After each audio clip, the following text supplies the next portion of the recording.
All right, friends, the subject that we're looking at today is a very interesting one, and I suppose that it's very much in tune with what you must have seen or heard in the first half of this session.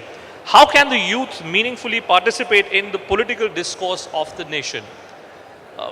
No surprises here that a number of people who have gathered here are all students, largely belonging to what's called the youth section. I don't know how many of us are young here in that sense, young at heart certainly. You can't hear me? Okay. It's acoustics. I'll try and we'll work it out in some form. So why don't we begin in such a way that maybe we'll start with introductory remarks first. Maybe Yogen can start off and tell us how does he believe that the youth of the country, people who have all gathered here, Yogen, how do you believe that they can be meaningfully associated with the political processes in the country? Particularly at a time, when you yourself are now associated with a party which was born out of a movement which many thought was initially taken forward by the youth of the country. Yogen.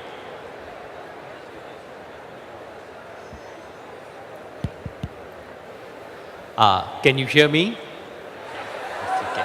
Hi. Friends, we've heard some very nice political speeches. I'm not going to give a political speech here. I'm not into this game of what's wrong with this party or that party. I think here in this panel,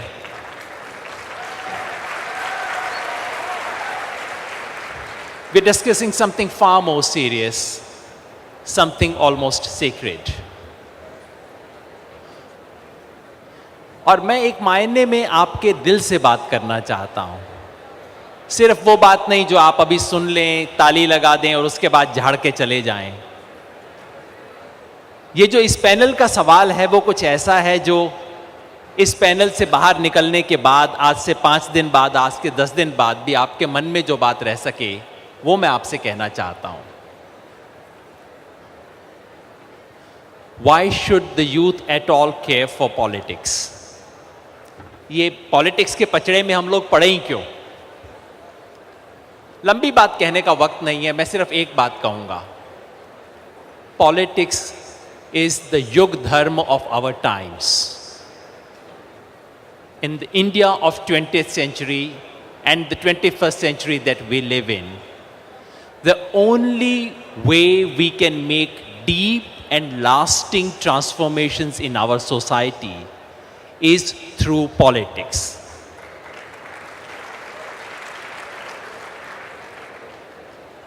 politics को छोड़ के कुछ अच्छे काम किए जा सकते हैं। आप एनजीओ बना लीजिए, कुछ अच्छा काम कर सकते हैं। आप एक छोटा मूवमेंट चला लीजिए, 1-2 चीजें आप बदल सकते हैं। 5-10 गांव के बच्चों को आप पढ़ा सकते हैं। 2-4 जगह पानी पहुंचा सकते हैं। But if you wish to address any of the deep, serious and chronic problems of this country, sooner than later, you would find yourself having to deal with politics. So did we from Ramlila Maidan.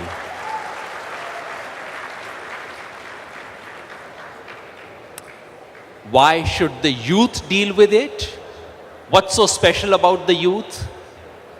I know I'm addressing the youth, and the easiest and the cheapest thing would be to say, youth can transform this country like no one else can. No, I don't want to say anything of that kind. There is nothing peculiarly magical about being biologically young. थोड़ा सा मेरी दाढ़ी आजकल सफेद होने लगी है तो मुझे बड़ी समझदारी से चीजें दिखने लग गई हैं। What makes the youth special is when they bring something new, something fresh, something which the world had not thought about. So when I find so many youth in our parliament who are there simply because their mother was there, simply because their father was there, simply because they happen to be from some family, that doesn't enthuse me at all. This is not youth. This is the deadwood of a previous generation. बाल काले होने से आप कोई इस देश का भविष्य बना देंगे, कोई जरूरी नहीं है। यूथ वो है जो नए विचार लेके आए, जो नई ऊर्जा लेके आए, देश के लिए नए सपने लेके आए और कुछ ऐसी बातें सोच सके जो सोचने की पहले हिम्मत नहीं थी किसी की. That's why. And I'm just coming to my last point. So what kind of ideas can the youth bring in?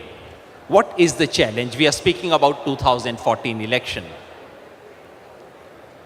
I think the challenge we face today is nothing short of a challenge to the very idea of India. It comes in three ways. At a time when democracy has settled down in this country, we face dual challenges. On the one hand, dynasty seeks to capture democracy. On the other hand, authoritarian tendencies seek to capture democracy. The youth of this country have the challenge to go beyond dynasty to beyond authoritarianism. At a time when development is beginning to happen, we have two options being given. One is crony capitalism, the other is throwback to the old style of socialism. The youth have to teach us how to go beyond this kind of binary.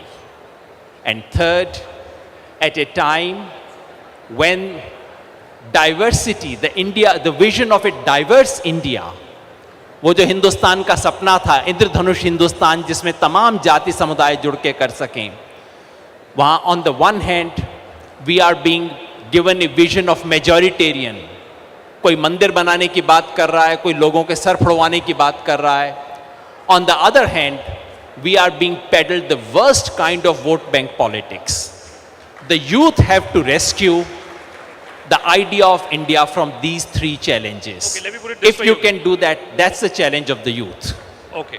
What we'll do is that I'll first have all of you make introductory comments, and then maybe after that we can get into rebuttals in terms of who has said what. But since we've started from this side, Chief Tipnis, why don't you take the stage now? The points being made there, I'll tell you, the point being raised by Yogen is that it's the youth of the country which has to now come forward and decide what kind of politics are we really looking at. But let me slightly reword what Yogen has said, and let me put this question before you, that sometimes I wonder that the kind of political discourse which is taking place in our country between, say, the Congress and the BJP and a whole host of other regional parties, it sometimes is very disconnected from the basic issues that people may be wanting to talk about, that people may be confronted with. Given that context, Chief, how do you believe, what is the kind of role that can be displayed by youth at this time? Whereas Yogen says there is a challenge for the idea of India. On one hand, there is dynasty-based politics. On the other, there is politics which is supposedly based on a very dictatorial or an authoritarian style. How do you suppose the youth of the country can come forward and take this challenge, sir? Please take this. I'll let... Hello, everyone. It's great to be here amongst young people. For you are the future of India. Where our generation has failed, perhaps you will succeed and take India where we had dreamed it should be taken. By profession, I am a warrior. My role is to come into place when everything else has failed. People think that warriors love to make war. We don't. In fact, we are there to prevent war and to make sure that the political atmosphere within the country and around us continues to be in a way in which the population of this country, and in particular the youth, find their aspirations taking shape. Now you as the youth of the country, what can you do? First, I should think, get on with what you are doing. You have to study, you have to make sure that you have within you the ability to follow. The youth today, perhaps many of you may think that if I become the leader, I will change India. For a moment think, can you, as the young of this country, follow a leader who gives you the leadership that you desire? So first, learn to be a follower. If you want to be a leader and you start off with that aspect, I can assure you, you're a failure. The second aspect that you need to do is, every political person that comes and addresses you will appeal to your senses, appeal to your anger, appeal to your frustrations, and try to show up the other side as being the evil makers. And whether it is A, B, C or D, each one of them will try to sway you to get your political vote. When you sit here and you hear people set the big words aside and listen to the crux of the matter. Are they talking sense? Do research yourselves. Today you have all the information on the internet. You can get information which politicians perhaps can't get. And assess each party for what you think it represents, what you want in life, and do you think they will produce it. Listen to them, but don't take them at their words worth. You are here today, however big that impact that personality may make, assess him. One of the greatest things in assessing a leader is, will he take care of me when the chips are down? Will he do the same thing that I will have to do? Or is he somebody who only gives orders and expects us to do what he himself won't do? Assess that leader. People think that in the military, we enforce discipline by force. Nothing could be farther from the truth. If you are to make your soldiers, your warriors, your airmen, your sailors follow your orders in the face of death, your warriors has to be assured that they will, your leaders, your commanders will do the same thing that they expect of you. Assess your politicians exactly in the same manner. Don't take them at face value. Don't clap hands and give big ovations when their words appeal to you. It is your responsibility to assess what they claim and whether what they say is reality. Thank you. Shobha, let me put this question before you this way. You know, there is a view that the next election is going to be extremely critical because the maximum number of voters this time are going to be first-time voters. You have on one hand Rahul Gandhi, who for all practical purposes is the prime ministerial candidate from the Congress side. You have from the BJP, Mr. Modi, who is also trying to take on the mantle of being this youth icon. Do you really believe, Swapan, that we have now entered into a territory, into times when, for all the talk of parliamentary democracy, is 2014 effectively a presidential battle where on one side you have a Mr. Modi who claims to be a youth icon, on the other you have a Rahul Gandhi who is young and therefore may claim that he has a certain amount of support from the young? Yeah, that's an interesting way of looking at it, but let me first put in a word of caution. Firstly, although we tend to highlight the importance of youth in politics, I think all our statistics show that the 18 to 25 years olds are just not adequately represented in the electoral rolls. They haven't bothered to register, or the election commission has made life too difficult for them to register. They are underrepresented by as much as 7 to 8% on an average. And it is not because necessarily, and I've had a lot of personal anecdotal experience of this, it is not because the young people are necessarily not bothering to turn up. It is because a certain section of the bureaucracy don't want to register them. So they create obstacles for that. So the full weight, the full impact, the full potential of the youth vote is not going to be optimally realized in this election. It's going to be realized quite considerably if people, the young people, particularly in the 18 to 25, make that exceptional effort to make sure that they as a bloc turn up and become a voting bloc of their own. In India, we've seen one thing, that it's only when you form a voting bloc, that's only when you start being taken seriously. So you've got to start acting like a voting bloc.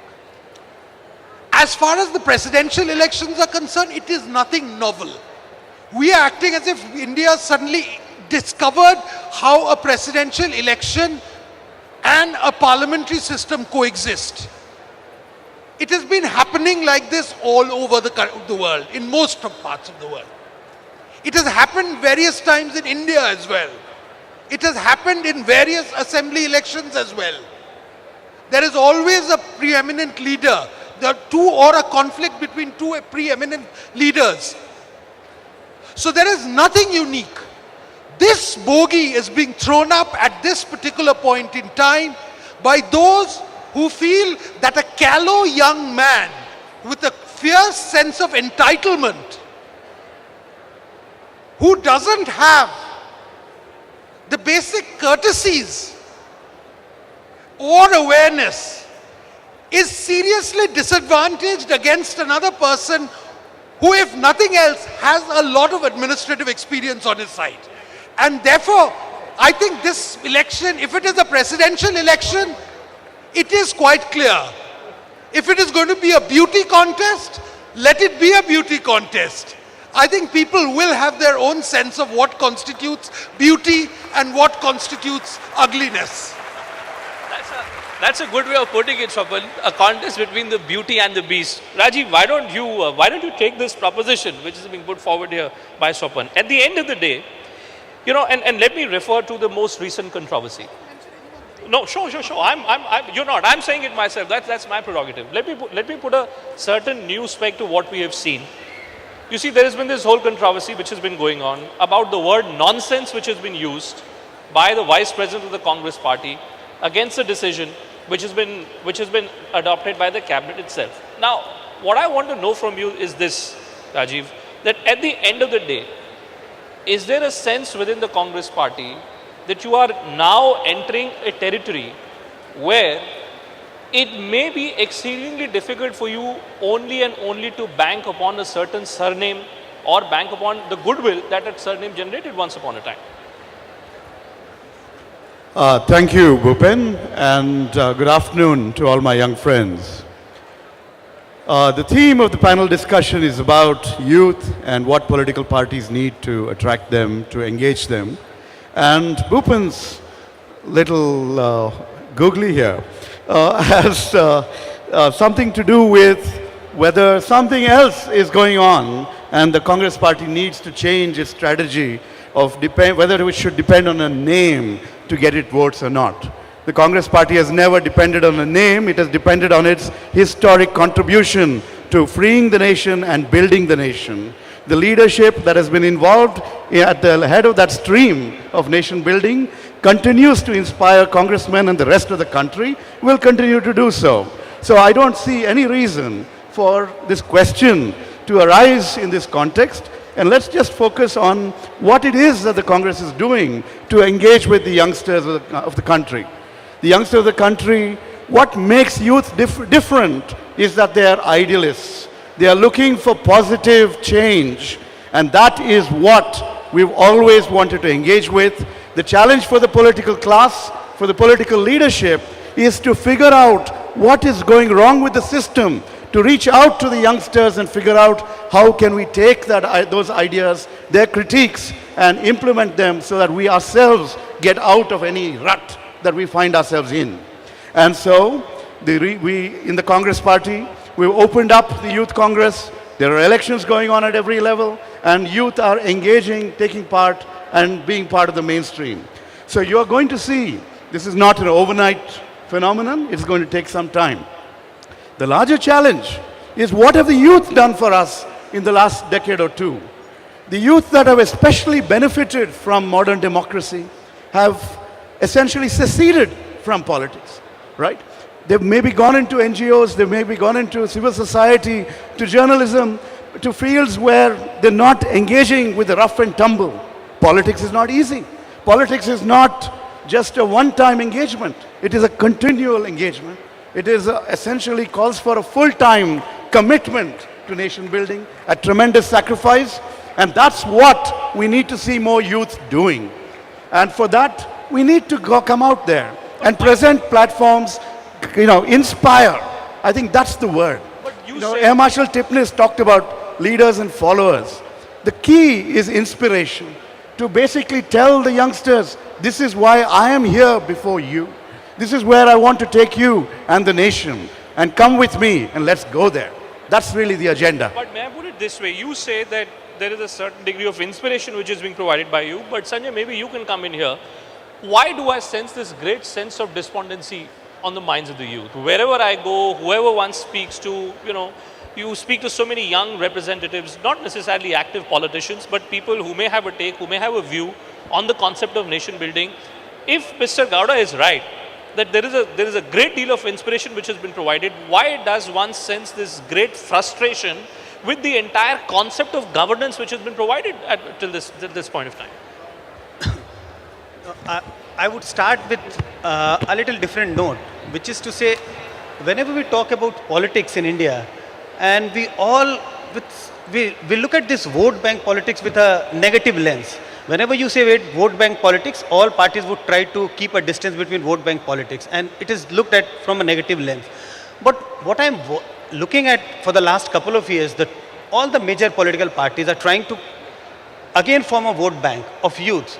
So on one hand, you see it as with a negative lens, but at the same time, they're trying to they're trying to form a new kind of a vote bank politics. So now my plea is that let the youth of this country decide on the merit.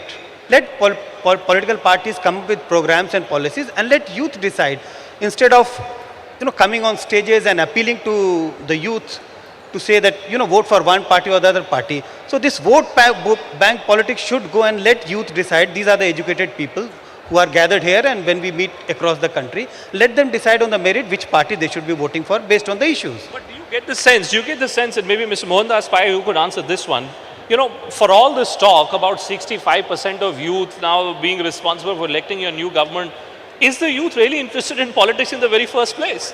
Since you belong to the corporate sector, I'd like to know, are the young of India really interested in contributing to a change, as all of us are talking about? I think young people of India have not engaged with the political leadership, have seceded from this country, except when it comes to their interest, and that is why India is in a mess.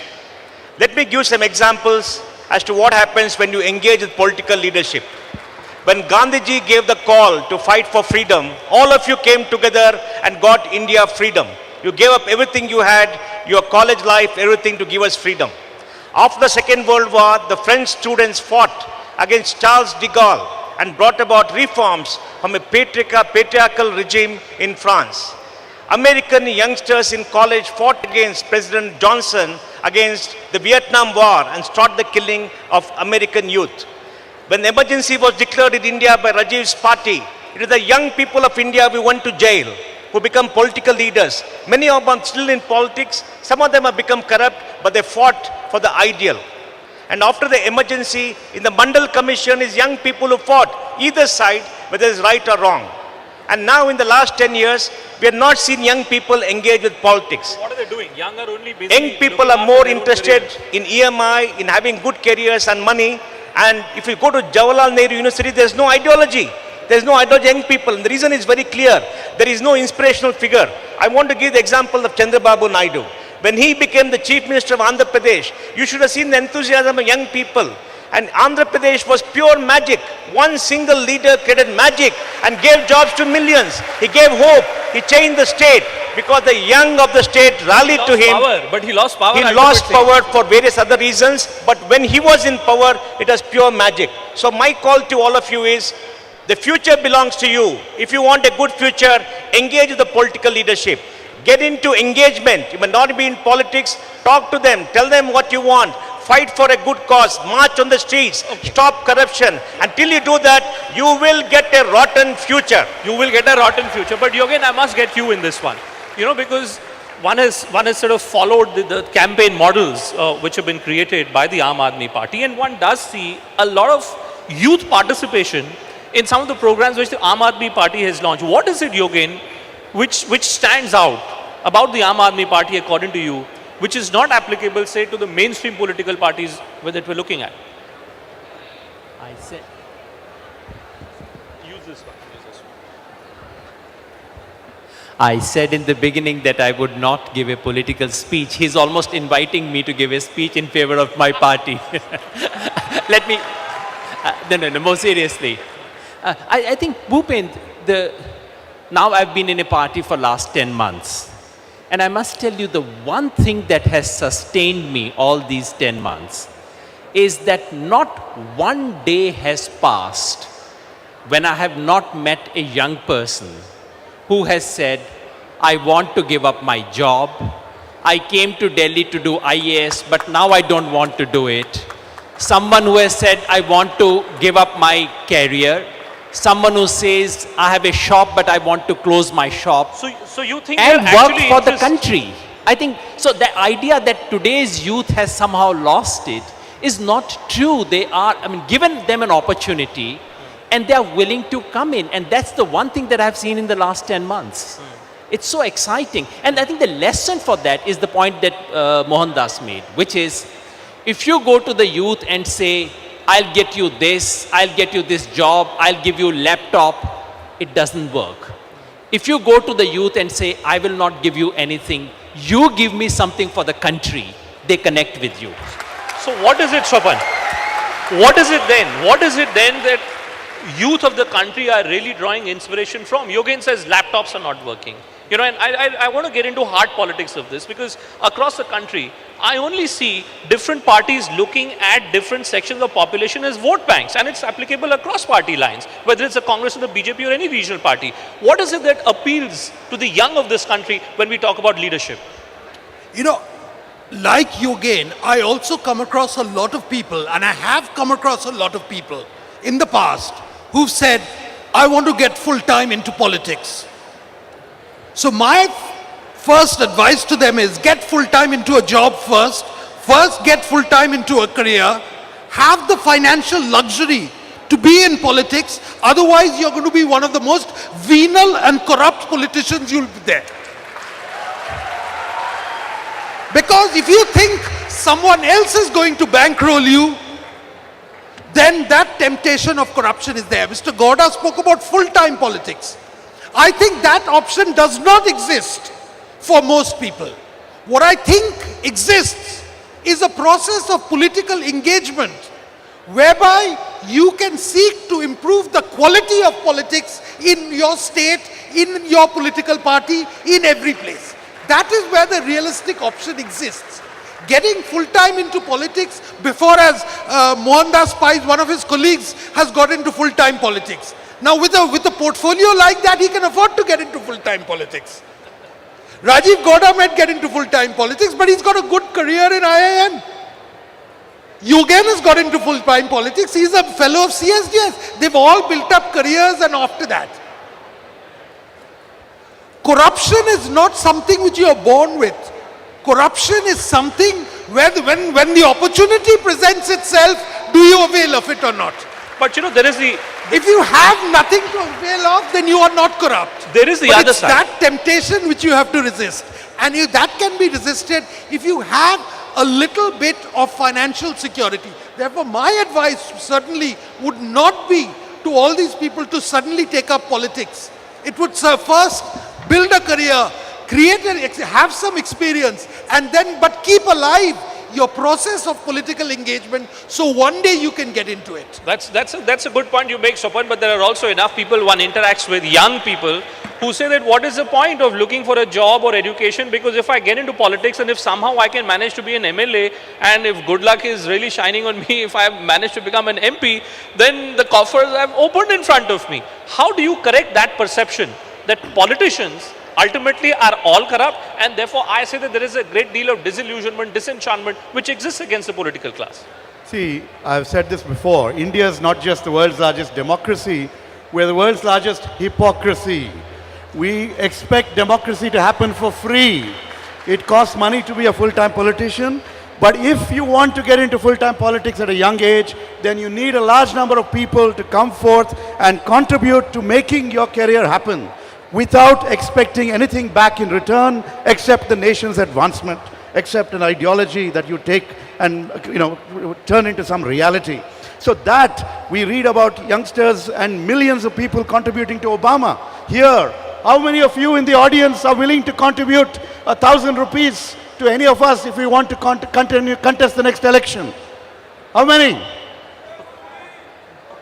Good, I see some hands in the left corner. Let it turn into a Mexican wave. That's a good Let's sign. see more waves, more hands coming That's a out. good sign. Until we do that, until we say we're going to invest in our youngsters, in our leaders, and keep them clean and make them accountable to us, we won't have the kind of political change. We will sell our country with a willy-nilly to the knaves and the rogues, and that's what we are stuck with today. Okay, in conclusion, let me get final words from Mohandas Pai and Sanjay Kumar. Mohandas ji, first, this point about youth being disillusioned with corruption.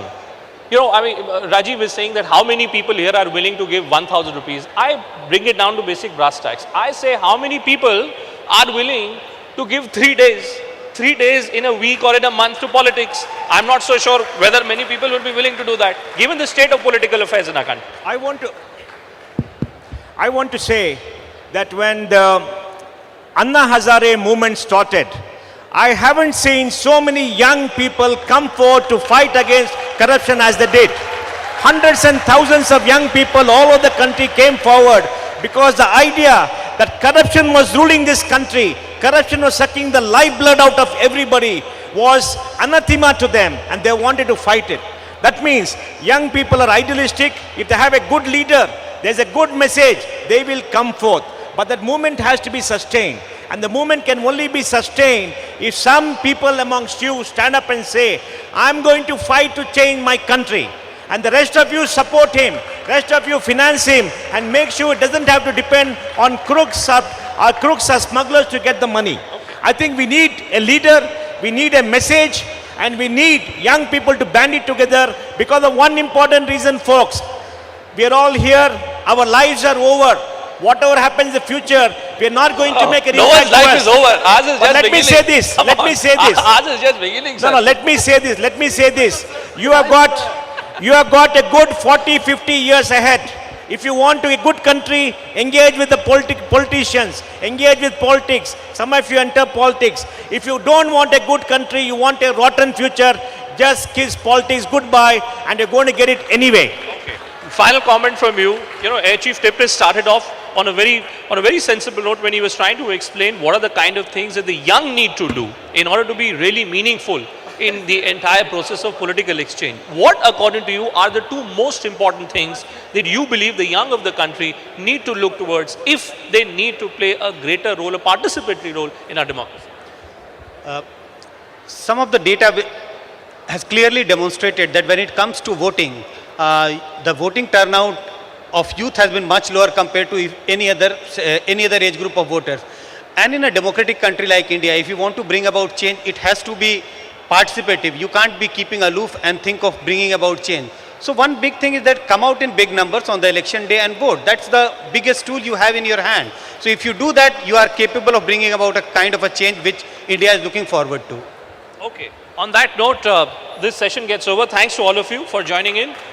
Two key things: ensure, as Swapan says, get yourself registered if you don't have a voter's ID card. And second, as Sanjay says, if you have a voter's ID card, come election day, ensure that you're not partying somewhere. You go out there and cast your vote. Thank you so much.